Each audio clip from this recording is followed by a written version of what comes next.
현실과 믿음이라는 주제로 엘리야 선지자를 통해서 1부터 6까지 현실과 믿음이라는 주제로 말씀을 나눴습니다. 하나님의 말씀을 믿는 믿음은 신학도 교리도 아닙니다. 이성과 과학도 아닙니다. 하나님의 말씀을 믿는 믿음은 우리의 현실 속에서 이루어지는 겁니다. 히브리서 11장 1절 공동 번역으로 읽습니다. 믿음은 우리가 바라는 것들을 보증해주고 볼 수 없는 것들을 확증해줍니다.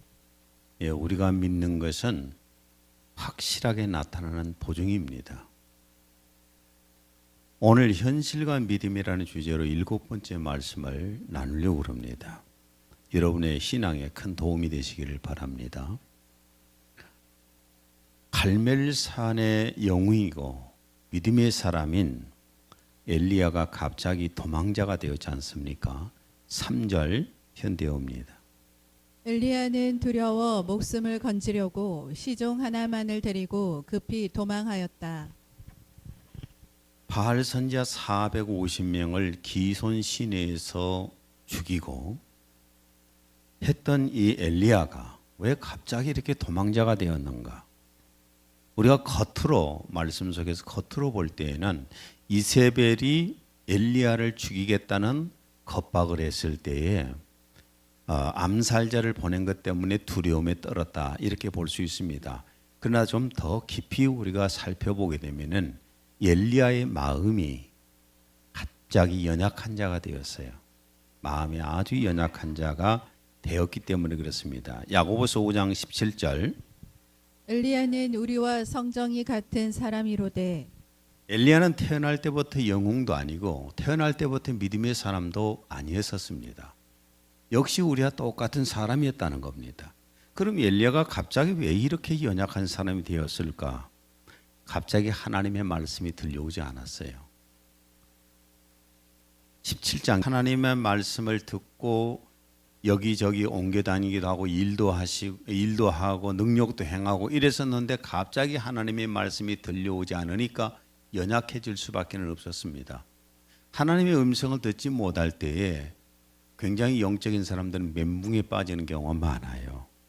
두 번째는 사명, 꿈이 끝났다고 생각을 했습니다. 그동안에 참 열심히 주님께서 주신 사명을 따라 살아왔는데 그걸 완성했다고 생각했기 때문에 이제 무너진 겁니다. 세 번째는 그동안에 영적인 대결들을 했었는데 이런 영적인 대결들로 인해서 심신이 매우 지쳐 있었기 때문에 그렇습니다. 우리도 하나님의 말씀과 성령에 사로잡히게 되면은 굉장한 믿음의 사람이 되고 용기 있는 사람이 됩니다. 그러나 성령에 사로잡혔던 사람이 주님의 음성을 듣지 못하고 주님의 말씀이 들려오지 않고 성령의 권능이 자기 몸에서 뭔가 빠져나갔다고 느끼는 순간에 굉장히 연약한 존재가 됩니다. 마가복음 9장 23절 예수께서 이르시되 믿는 자에게는 능히 하지 못할 일이 없느니라. 믿음이 약해질 때 하나님이 지금 나와 함께 하신다는 사실이 왠지 믿어지지 않고 하나님 멀리 계신다고 생각하는 순간에 어떤 사건 앞에서 굉장히 나약한 모습을 보이게 됩니다. 엘리야는 남유다 부엘세바까지 도망가서 광야로 하룻길을 들어갔습니다. 그런데 무엇을 위해서 깊은 광야로 들어갔느냐? 4절 한 로뎀나무 아래에 앉아서 자기가 죽기를 원하여 이르되 여호와여 넉넉하오니 지금 내 생명을 거두시옵소서. 좀 긍정적인 기도는 아니었지만은 하나님 앞에 기도하기 위해서 깊은 광야로 들어갔습니다. 우리나라 말하면 깊은 산속으로 들어가서 하나님 앞에 독대를 한 것입니다. 이렇게 지쳐서 하나님 앞에 기도할 때 하나님께서는 천사를 보내주셨습니다. 5절 현대어입니다. 그는 로뎀나무 아래에 누워 잠이 들었다. 그런데 한 천사가 와서 그를 깨우며 일어나서 먹어라 하고 말하였다. 하나님께서 천사를 엘리야에게 보내신 것은 떡과 물을 주어서 먹게 하려고 하는 겁니다. 6절 현대요. 엘리야가 일어나서 둘러보니 머리맡에 방금 구운 떡 한 개와 물 한 병이 놓여 있었다. 그가 그것을 먹고 마신 후 다시 누워서 잠이 들었다. 예. 하나님께서 당신의 자녀들이 어떤 일들을 하다가 굉장히 지쳐 있을 때에 하나님께서는 천사를 보내셔서 우리를 위로하시기도 하고 힘을 주시기도 하고 또한 이렇게 말씀으로 또 성령의 능력으로 위로해 주실 때도 있습니다. 마태복음 4장 4절 사람이 떡으로만 살 것이 아니요 하나님의 입으로부터 나오는 모든 말씀으로 살 것이라. 삶에 굉장히 지쳐 있을 때 하나님께서 내 마음에 하나님의 말씀을 크게 감동을 주실 때에 그 어떤 위로나 그 어떤 것이 내게 주어진 것보다도 강력한 위로와 힘이 됩니다. 요한복음 7장 38절 39절 나를 믿는 자는 성경의 이름과 같이 그 배에서 생수의 강이 흘러나오리라 하시니 이는 그를 믿는 자들이 받을 성령을 가리켜 말씀하신 것이라. 성령님께서 우리 마음에 감동을 주실 때에 우리가 엄청난 힘을 얻잖아요. 전혀 다른 사람이 되잖아요. 정말 형편없는 사람이 성령의 큰 감동을 입었을 때에 굉장히 능력 있는 사람이 되는 것을 보게 됩니다. 이 하나님의 말씀과 성령께서 감동을 시키실 때에 엄청난 힘과 용기를 주신다는 겁니다. 우리가 지쳐 있을 때에 이사야 40장 29절에 31절 그는 곤비한 자에게 힘을 주시며 무력한 자에게 힘을 더해 주시나니 젊은이일지라도 곤비하고 피곤하며 청년들이라도 넘어지나 오직 주를 앙망하는 자는 자기의 힘을 새롭게 하리니 마치 독수리가 날개로 치솟는 것 같을 것이요 그들이 달려도 피곤치 않으며 걸어도 곤비치 아니하리라. 예, 우리가 지쳐 있을 때, 영적으로 지쳐 있을 때, 정신적으로 무력해져 갈 때에 어떤 다른 힘을 받으려고 하지 마세요. 또 사람들에게 막 자꾸 위로받으려고 사람한테 가서 찾아가서 위로받으려고 하지 마시고 사람과의 만남 속에서는 위로도 있지만은 상처가 클 수 있습니다. 근데 하나님께서 나를 붙잡아 주시고 하나님의 말씀이 내 마음을 감동시키시고 성령의 감동을 입을 때에는 이루 말할 수 없는 큰 힘이 생깁니다. 그러면 하나님의 말씀에 감동하고 성령의 감동을 언제 많이 받을 수 있는가? 요한복음 4장 23절입니다. 아버지께 참되게 예배하는 자들은 영과 진리로 예배할 때가 오나니 곧 이때라. 아버지께서는 자기에게 이렇게 예배하는 자들을 찾으시느니라. 예, 영과 진리로 하나님 앞에 예배드릴 때 하나님 아버지가 그 자리에 찾아오신다는 겁니다. 그래서 우리에게 하나님의 말씀으로 감동을 시키시기도 하고 성령의 감동을 우리에게 주시기도 하는 겁니다. 그러니까 우리는 예배 드리는데 열심을 낼 수 있어야 되는데 자꾸 예배의 열정들이 떨어지잖아요. 히브리서 10장 25절 현대어입니다. 어떤 사람들처럼 교회에 모이는 일을 게을리 해서는 안 됩니다. 주께서 다시 오실 날이 가까워 옵니다. 더욱 서로 격려하고 충고합시다. 예전에는 서로 간에 참 우대가 좋았잖아요. 교인들 사이에 서로 인사를 나누고 전화도 안 왔으면 전화도 해보고 같이 밥도 먹고 지금은 그런 시대가 아닌 것 같아요. 오면 오고 말면 말고 친한 사람 몇 사람끼리만 이제 뭐 이렇게 모여서 재밌게 놀지 다 두루두루 보지를 못해요. 우리는 더욱더 예배에 열심히 할 수 있도록 권면도 하고 충고도 할 수 있어야 합니다. 그렇게 했으면 좋겠습니다. 예. 이렇게 이제 우리가 지칠 때에 엘리야가 지쳐 있을 때 하나님께서 이런 힘을 주셨는데 우리가 지쳐 있을 때도 똑같이 생명의 말씀과 성령의 능력으로 힘을 주시는데 이렇게 새 힘을 주시는 이유가 뭘까? 하나님께서 우리에게 무엇을 위해서 이렇게 새 힘을 주실까? 우리 지금 현대 기독교인들은 대개가 자기 중심이잖아요. 나를 위해서 하나님이 있고, 나를 위해서 예수님이 있고, 나를 위해서 성령님이 있고, 내가 살아가는데 하나님이 도와주셔야 되고, 내가 부자 되는데 하나님이 도와주셔야 되고, 내가 출세하는데 하나님이 도와주셔야 되고, 내가 건강하게 사는데 도와주셔야 되고, 내가 행복하게 사는데 도와주시기 위해서 하나님이 존재한 거지요. 오늘 현대 기독교가 그래 돼 있어요. 너무나 당연스럽게 생각합니다. 그런데 하나님께서 생명의 말씀과 성령의 능력을 우리에게 주시는 이유가 뭔가? 7절 현대어로 읽습니다. 여호와의 천사가 그를 다시 흔들어 깨우며 일어나 먹고 마셔라. 내가 갈 길이 아직도 멀다 하고 말하였다. 떡과 물을 주어서 새 힘을 얻게 하신 목적이 뭔가요? 네가 갈 길이 아직도 멀다. 어딘가를 가게 하기 위해서 먹였다는 겁니다. 새 힘을 주시는 목적이 뭔가? 8절. 그가 일어나 먹고 마시고 그 음식의 힘으로 40일 밤낮을 가서 하나님의 산 호렙에 이르렀더라. 어디를 가게 하시려고요? 호렙산. 하나님의 산 호렙산에 가게 하시려고 하나님께서 천사를 보내어서 떡과 물을 먹고 새 힘을 얻게 했습니다. 그래서 그 새 힘을 얻어서 호렙산까지 가는데 40일을 걸어서 호렙산까지 갔다는 겁니다. 많은 성경학자들은 40에 대한 의미를 여러 가지로 해석을 합니다.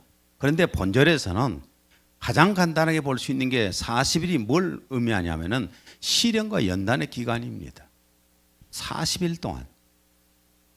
여러분 40일 동안 밤낮을 걸었다고 생각해 보십시오. 옛날 우리 이쪽 지역에서 서울까지 가는데 뭐 보름 걸렸단 말이 있었어요. 집세기들 쳐매고. 그런데 40일을 걸었단 말이에요. 이게 얼마나 시련의 기간이고 연단의 기간이 되겠습니까? 모세도 시내산에서 40일 동안을 금식하면서 하나님을 만났습니다. 출애굽기 34장 28절. 모세가 여호와와 함께 40일 40야를 거기 있으면서 떡도 먹지 아니하였고 물도 마시지 아니하였으며 여호와께서는 언약의 말씀 곧 십계명을 그 판들에 기록하셨더라. 40일 동안 하나님을 만나면서 금식하면서 이렇게 십계명판을 받았지요. 이스라엘 백성들이 40일 동안도 광야에서 하나님을 만나는 하나님을 따르는 훈련을 했습니다. 민수기 14장 33절. 너희의 자녀들은 너희 반역한 죄를 짓고 너희의 시체가 광야에서 소멸되기까지 40년을 광야에서 방황하는 자가 되리라. 하나님을 따르는 훈련을 했습니다. 이 세상을 광야라고 그러잖아요. 우리가 지금 하나님을 따르는 훈련을 하고 있는 겁니다. 예수님도 성령의 기름 부으심을 받은 후에 그리스도가 되신 후에 40일 동안 광야에서 금식하면서 사탄과의 싸움을 했습니다. 마태복음 4장 1절에서 2절. 그때 예수께서 성령에게 이끌리어 마귀에게 시험을 받으러 광야로 가사 40일을 밤낮으로 금식하신 후에 줄이신지라. 예수님도 40일 동안을 광야에서 시련을 받으셨죠. 이게 40일은 고난과 시련을 우리가 생각해 볼 수가 있습니다. 엘리야도 호렙산에서 40일 밤낮을 걸어서 가는 데에 얼마나 힘이 들었겠습니까? 여러분 거리가 이 짧은 거리가 아니에요. 뭐 듣다 보니까 지식적으로 40일 그런가 보다. 뭐 이리 생각이 들 수도 있겠지만 호렙산은 시나이 반도, 시내 반도의 남단 홍해 앞에 위치한 곳입니다. 이 부엘사베에서 40일을 수백 킬로를 걸어서 갔는데 지도를 한번 봐보세요. 저 위쪽에서 지도상으로 보니까 아주 짧은 거리처럼 보이죠. 저기서 걸어서 저 홍해바다 시내산 있는데 시내산과 호렙산은 같이 있습니다. 거기까지 걸어서 갔는데 40일을 갔어요. 또 하나 보세요.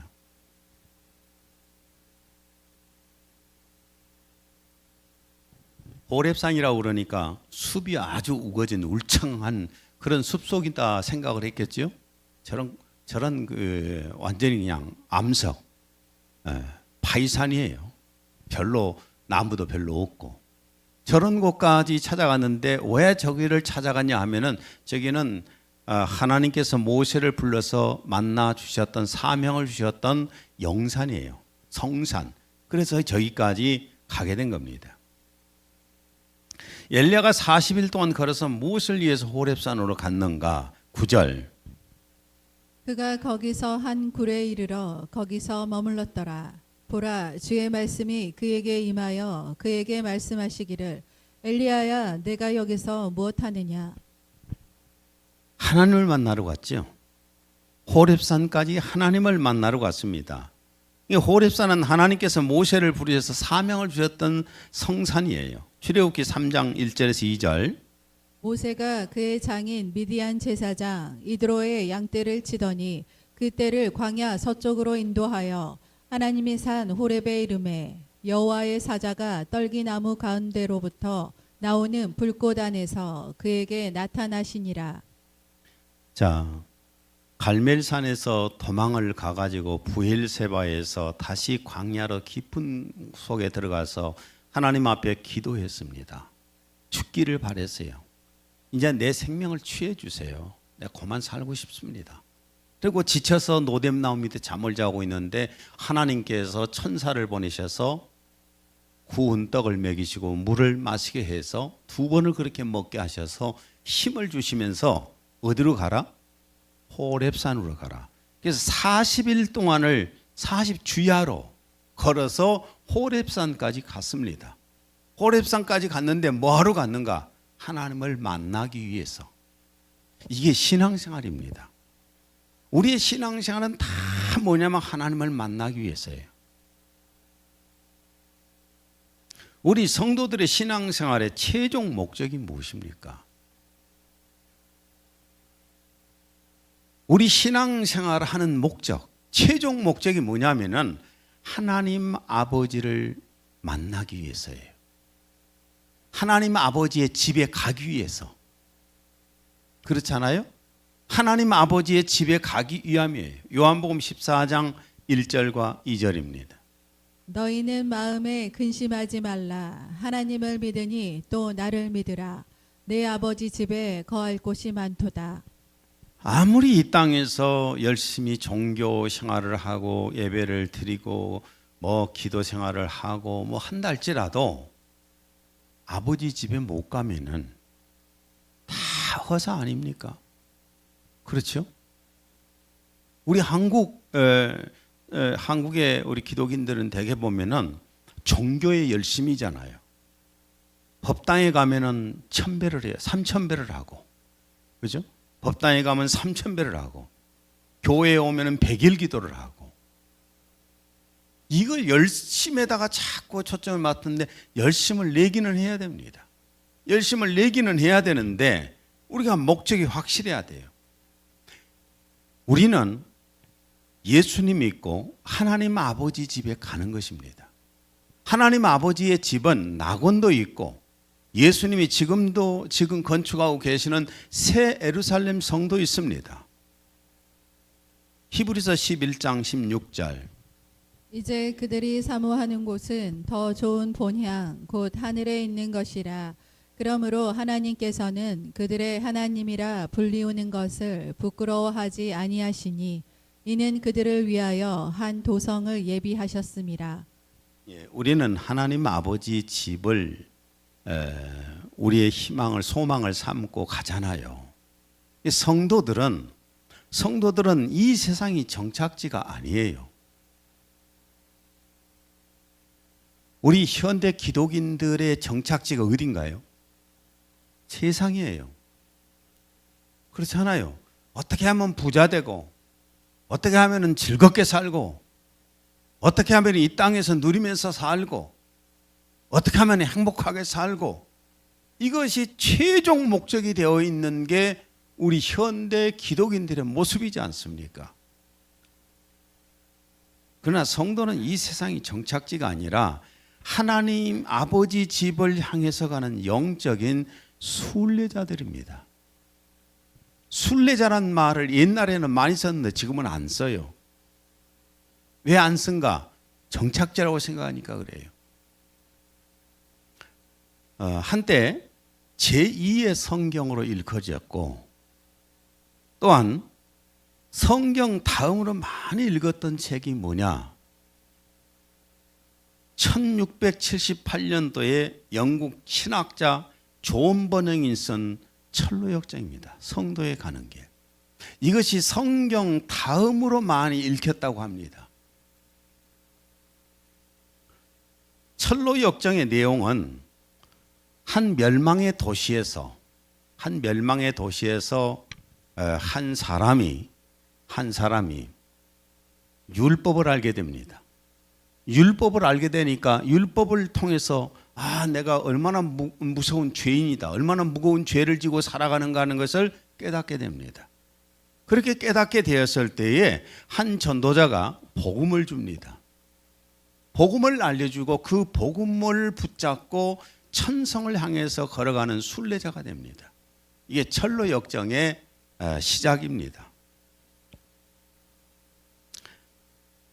근데 그 같이 이렇게 가는 도중에 그하고 같이 멸망의 도시에서 함께 살았던 이 변덕정이라고 하는 사람이 옆에 찰싹 달라붙어 가지고 야, 가능하면 가지 말고 우리 멸망의 도시에서 그냥 살자 라고 유혹을 합니다.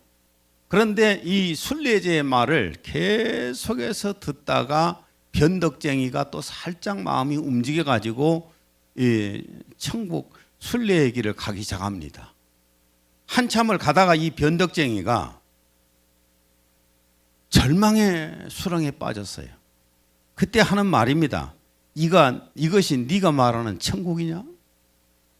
이것이 네가 말하는 천성으로 가는 길이냐? 하면서 거기에서 그냥 동행을 포기하고 멸망의 도시로 가버립니다.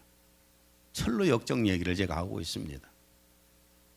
이 절망의 수렁에서 가까스로 빠져나온 그에게 이번에는 아주 화려한 제복과 금색 해중시계를 찬 기독교 지도자가 나타납니다. 그리고 천성으로 간다는 순례자에게 어리석은 짓거리 한다고 책망을 한참을 하다가 네가 죄의 짐을 벗고 싶다면 율법을 믿는 율법의 마을로 가라 하고 율법의 마을을 가르쳐 줍니다. 그래서 그 말을 듣고 율법을 믿는 마을로 가다가 큰 낙석에 죽을 뻔했어요. 겨우겨우 거기서 구출해서 살아나왔는데 또 한참 한 계곡을 또 지나가는데 천성을 향한 순례자들이 가다 피곤해서 풀밭에서 자고 있어요. 많은 사람들이 함께 잠자자고 합니다. 푹 좀 자자. 그러나 함께 자고 싶은 유혹을 뿌리치고 천성을 향해서 또 갑니다. 이 크리스찬은 수많은 어려움을 겪으면서 또 사망의 골짜기를 통과해 갑니다.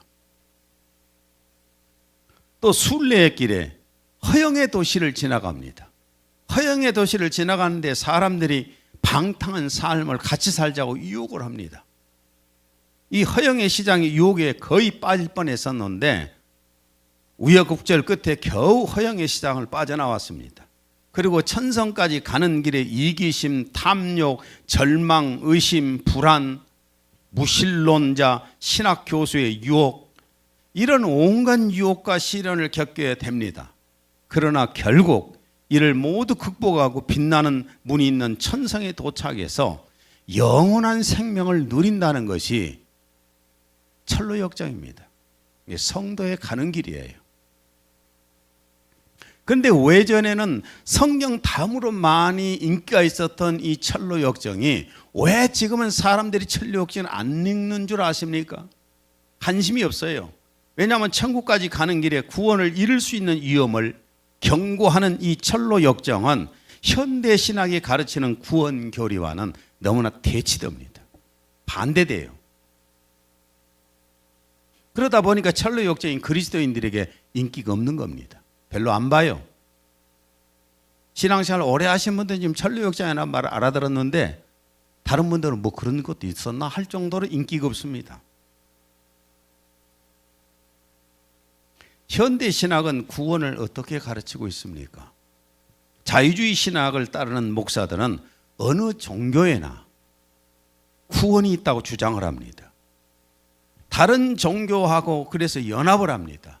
지금은 카톨릭과 아예 그냥 종교 통합을 해버리는 운동을 하고 있습니다. 어디에나 구원이 있다. 구원의 길이 넓다. 이렇게 가르치잖아요. 또 한 번 예수님을 믿으면은 어떤 죄를 지어도 절대 구원을 잃지 않는다고 이렇게 가르칩니다. 그러니 철로 역정이 인기가 있겠습니까? 현대 목사들이 가르치는 현대 신학하고 철로 역정은 완전히 대치되잖아요. 반대되잖아요. 철로 역정은 가는 길에 엄청난 많은 위험이 있고 구원을 잃어버릴 확률이 많다고 자꾸 이렇게 주장을 하는데, 현대 신앙은 아니다. 한번 구원받으면 그냥 가. 가만히 있어도 가고 어디에나 또 구원은 받을 수 있다. 이렇게 가르치는 것이 현대 신학이에요. 그런데 예수님은 구원의 길을 어떻게 가르칠까? 요한복음 14장 6절. 예수께서 이르시되 내가 곧 길이요 진리요 생명이니 나로 말미암지 않고는 아버지께로 올 자가 없느니라. 하나님 아버지 집에 가는 것은 하나님의 자녀가 되는 길밖에 없습니다. 그런데 하나님의 자녀가 되는 길은 예수 그리스도 친자이신 예수 그리스도를 통해서 양자가 돼야만 갈 수가 있는 겁니다. 그래서 오직 예수 그리스도를 믿는 믿음으로 생명을 얻어야 아버지 앞에 갈 수 있다는 겁니다. 그리고 천국 가는 길에 예수님은 그렇게 말씀하십니다. 천국 가는 길에 많은 위험과 세상의 유혹과 사탄의 공격이 있다는 겁니다. 그래서 고난의 길입니다. 마태복음 13장 20절에서 22절 현대어로 읽습니다. 흙이 얕은 돌밭은 가르침을 듣고 기쁜 마음으로 받아들이기는 하지만 그의 생활에 깊이가 없어서 그 씨가 뿌리를 깊게 내리지 못하는 사람의 마음을 가리킨다. 그런 사람은 어려움이 닥치거나 박해를 받게 되면 곧 열정은 식어지고 믿음이 흔들려 넘어지고 만다. 또 가시덤불에 덮인 땅은 가르침을 듣기는 하지만 생활에 대한 걱정과 돈을 벌겠다는 생각이 하나님의 말씀을 막아버리는 사람을 가리킨다. 이런 사람은 열매를 맺지 못한다. 돌밭에 뿌렸다는 것은 감정주의를 말합니다.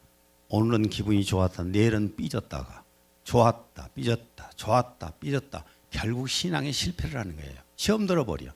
아, 오늘 왜 누가 나한테 기분 안 좋게 해? 그냥 감정이 확 상해하고 교회 그만둬 버린다.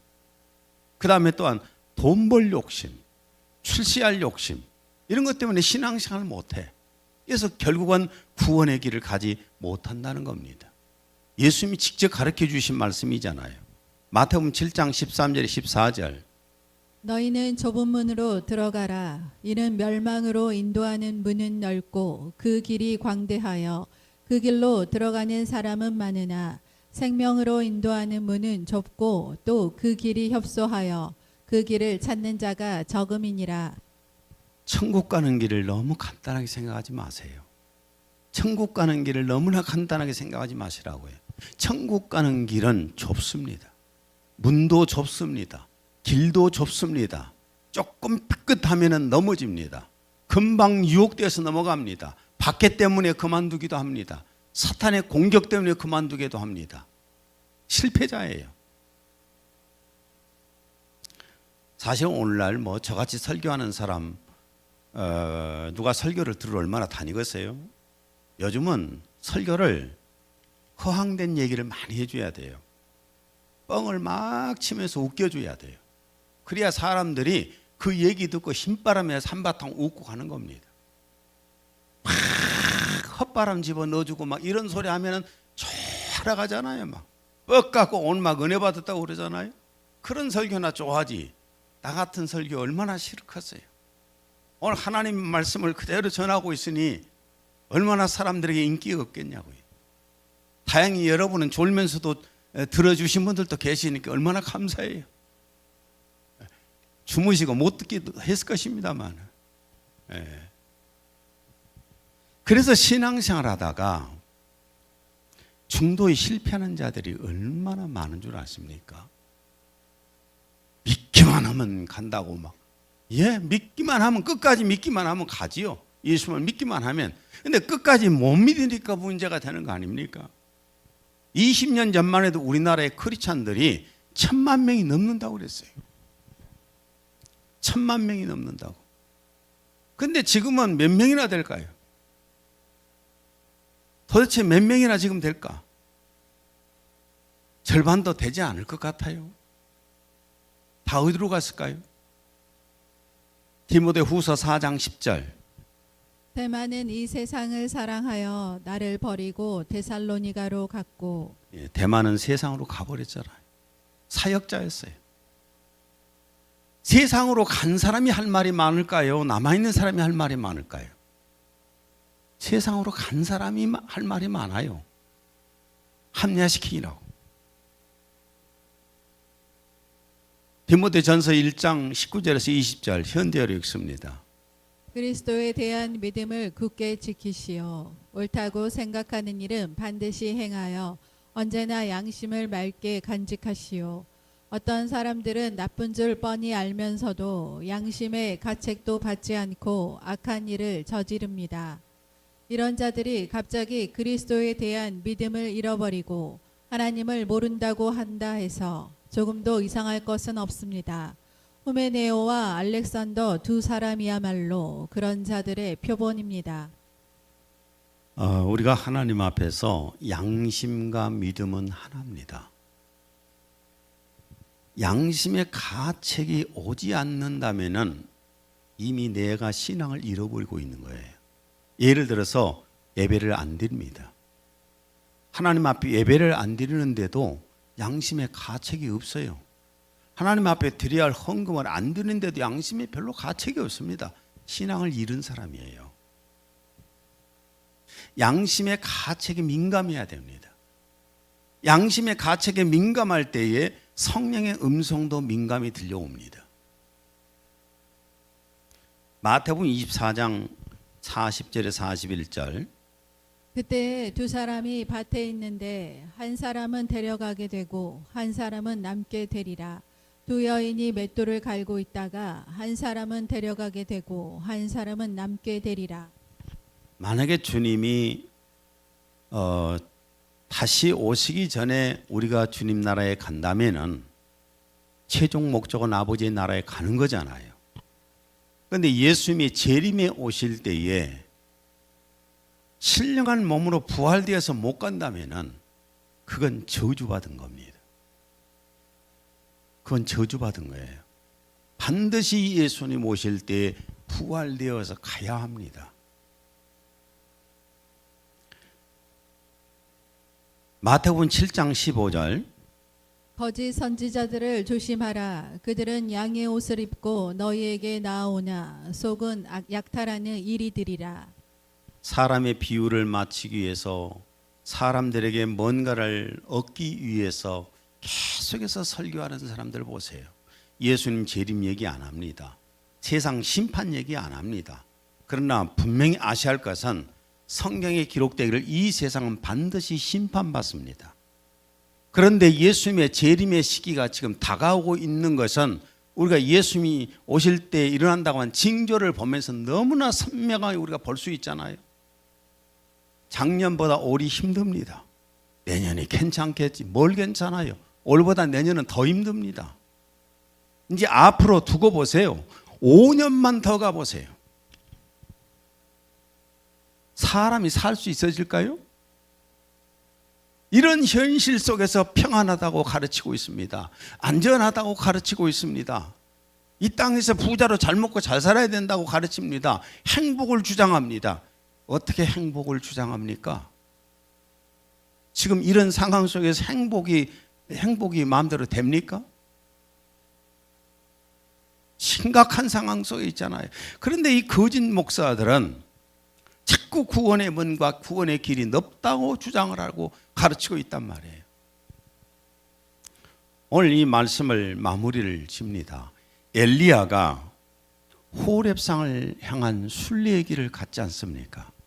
그런 것처럼 오늘 우리도 신앙생활을 내가 하고 있는 것은 하나님 아버지가 계시는 천성을 향해서 순례의 길을 가고 있는 것입니다.